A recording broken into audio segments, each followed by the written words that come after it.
jedan dan, a 3 potpuno različita sveta. Vodimo vas na najpopularniji izlet u Tunisu.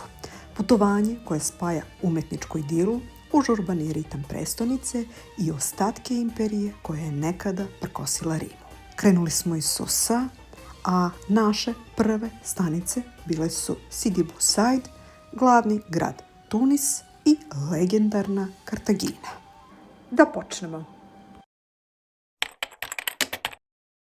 Nakon pređenih oko 170 km od Monastira stigli smo do predgrađa grada Tunisa. Ovo je veoma atraktivan deo grada i maltene je sada i već gradić za sebe. Nalazimo se u čuvenom plavo-belom gradu. Grad se zove Sidi Bou Said. Zašto su ova vrata baš plave boje? Iz razloga što su meštani ovog mesta smatrali da je ovo način da se zaštite od ulaska insekata. Bela boja, naravno, iz razloga da se sunčevi zraci što više odbijaju. Kako je ovo mesto uopšte i dobilo ime? Sve je počelo u 13. veku sa sufijskim učenjakom po imenu Abu Said al-Bači.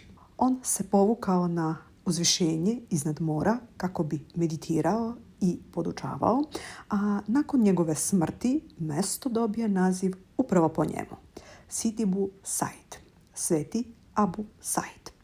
Vekovima je ovo bilo mirno, malo ribarsko seoce. Sve do 18. veka, kada su bogati Tunišani i vladari počeli ovde da grade svoje letnjikovce. Međutim, ključni preokret i današnji izgled dugujemo jednom francuskom grofu i muzikologu, Rolfu de Erlangeru. On je početkom 20. veka pokrenuo inicijativu da se sve veće kuće oboje u prepoznatljivu belu boju sa prozorima i vratima u tačno određenoj nijansi plave. Zakon o očuvanju ovog izgleda donet je još 1915. godine i na snazi je i danas. Ova svetlost i kontrast plavetnila i beline brzo su privukli svetsku umetničku elitu. Sidi Bou Said postaje magnet za slikare i pisce. Ovde su inspiraciju pronalazili čuveni slikari poput Paul Klea i Augusta Makea, ali i legendarni pisci kao što su André Gide i Simone de Beauvoir. Dok šetate ovim ulicama, bukvalno gazite stopama umetničke istorije koja je ovo ribarsko mesto pretvorila u mondenski turistički centar. Ovaj grad je poznat i kao grad ljubavi, zato što za vreme dok je ovde bila osmanska država, i dalje su vladali osmanski, odnosno šerijatski zakoni i naravno da je shodno tim zakonima bilo zabranjeno iskazivanje bilo kakve ljubavi. Ovaj grad nije imao ništa protiv ljubavi i dozvoljavao je mladima da se vole, da se drže za ruke, da se i poljube ponekad, tako da je dobio naziv i grad zaljubljenih.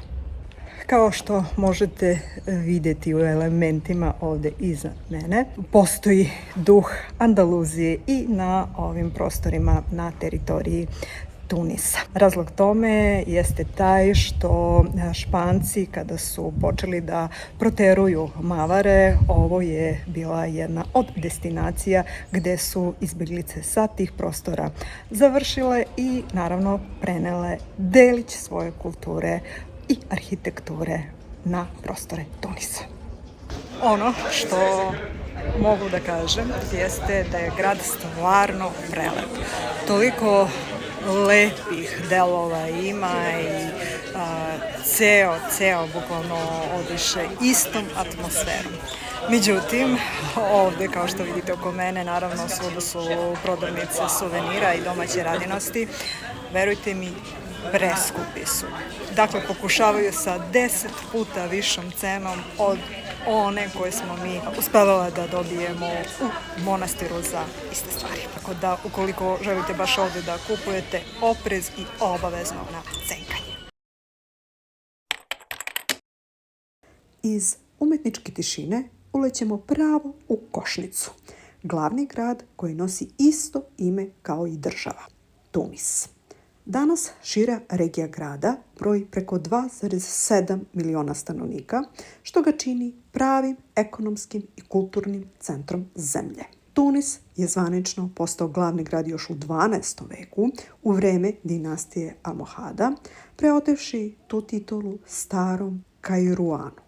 Kao i mnogi gradovi u arapskom svetu, i Tunis ima svoju staru Medinu. Ona je pod zaštitom UNESCO-a. Sve tradicionalne medine u arapskom svetu građene su po strogo genijalnom šablonu.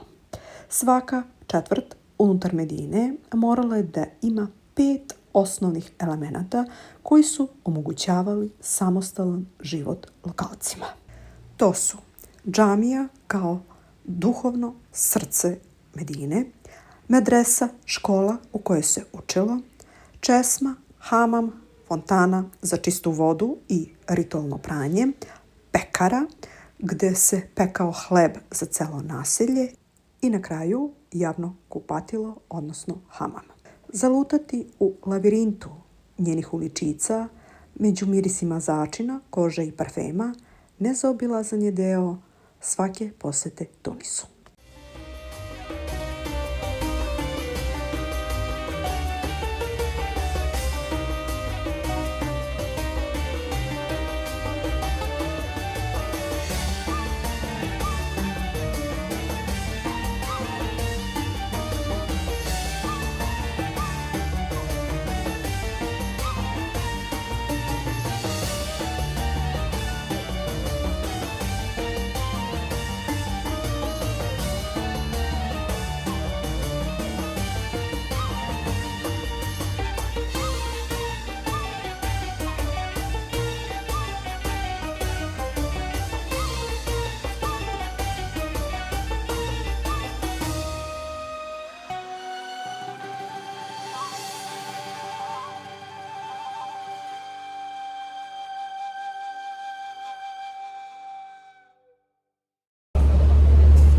Evo jedne kratke priče iz života turiste ovdje u Tunisu.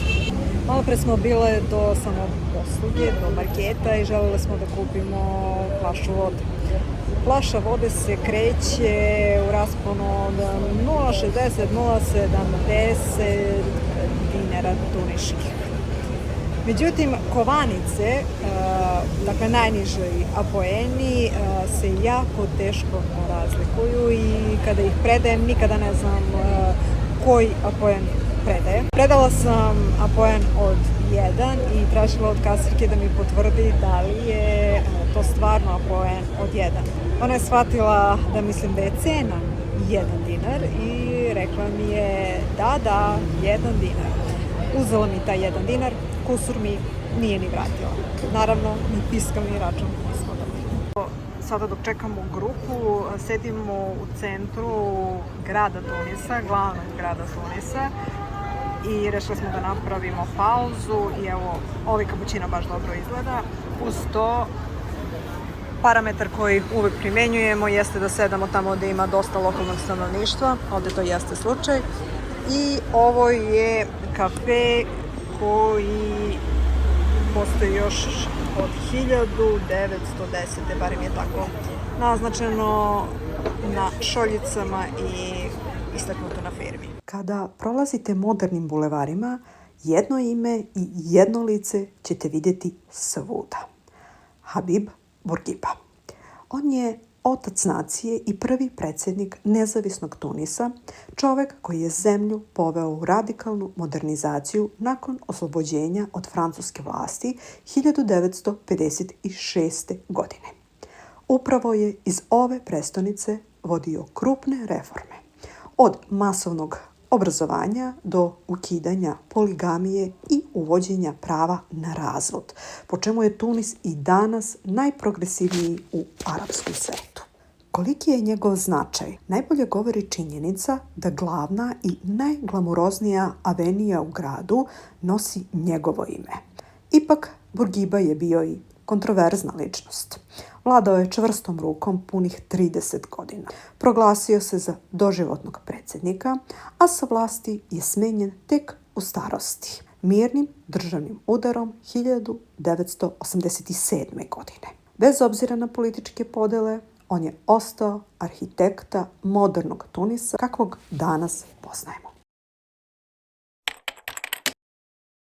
Za sam kraj ovog intenzivnog dana posjetili smo mesto čije ime odzvanja kroz vekove, Kartaginu.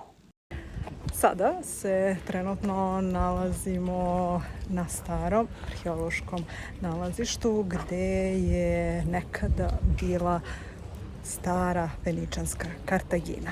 Nažalost, od nje nije mnogo ostalo. Ulaz na ovaj lokalitet se naplaćuje 12 dinara, što je oko 4 evra, nešto malo manje od 4 evra. Danas su to uglavnom romantične ruševine razbacane duž obale, ali nekada je ovo bila prestolnica sile koja je kontrolisala čitav Mediteran. Nećemo vas zamarati predugim istorijskim lekcijama, ali evo onog najvažnijeg. Kartaginu su osnovali Feničani još u 9. veku pre nove ere. Bila je toliko moćna, bogata i napredna da je postala najveći trn u oku Rimskom carstvu. Svi znamo za čuvenog vojskovođu Hanibala koji je sa slonovima krenuo preko Alpa sa ciljem da pokori Rim.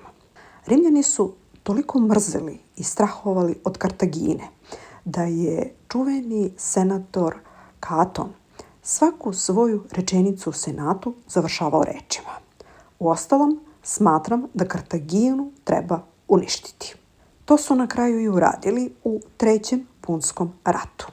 Grad su sravnili sa zemljom, preživjele prodali u roblje, a priča kaže da su zemlju čak posuli solju kako tu više nikada ništa ne bi niklo. Ipak, Rimljani su kasnije shvatili koliko je ovo dobra pozicija, pa su na istom mestu podigli svoj rimski grad. Zato danas najviše obilazimo upravo te rimske ostatke, poput fascinantnih Antonijevih kupatila, koja su bila 3. po veličini u celom Rimskom carstvu. Ono što danas vidimo kada šetamo ovim lokalitetom zapravo je samo prizemlje, odnosno podzemni nivo, gdje su se nalazile peći, tehničke prostorije i gdje su stotine robova radili danonoćno da bi zagrejali vodu. Sve ono raskošno u mermeru i mozaicima nalazilo se na spratu iznad, koji je davno srušen. Da biste lakše zamislili tu grandioznost, obratite pažnju na rekonstruisani sivi stup. On pokazuje kolika je bila stvarna visina samo jedne od dvorana. Antonisove terme se nalaze u rimskom delu Kartagine. Dakle, rađene su za vreme vladavine Rimskog carstva. Ono što je interesantno jeste da je ovo samo prvi sprat, odnosno prizemlje, i da su iznad postojala još 2 sprata. Pretpostavlja se da je na posljednjem spratu postojao i bazen sa pogledom na more, pa kažu da je to prvi infinity bazen na svetu.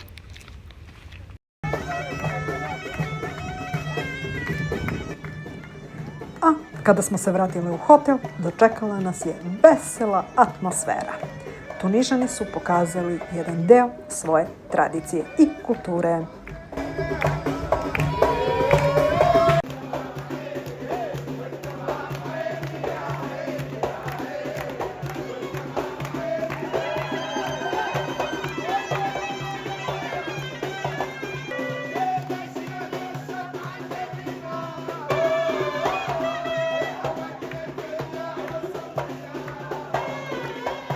Bio je ovako intenzivan dan pun istorije i pun novih saznanja i predivnih pristupa. Nadam se da ste uživali u minutima koje su prethodili ovo. Ukoliko vam se dopada ono što radimo, možete zapratiti naš kanal, deliti naše video snimke i komentarisati. Sve ovo je besplatno, a nama podrška i povratna informacija mnogo znači. Veliki pozdrav iz Tunisa.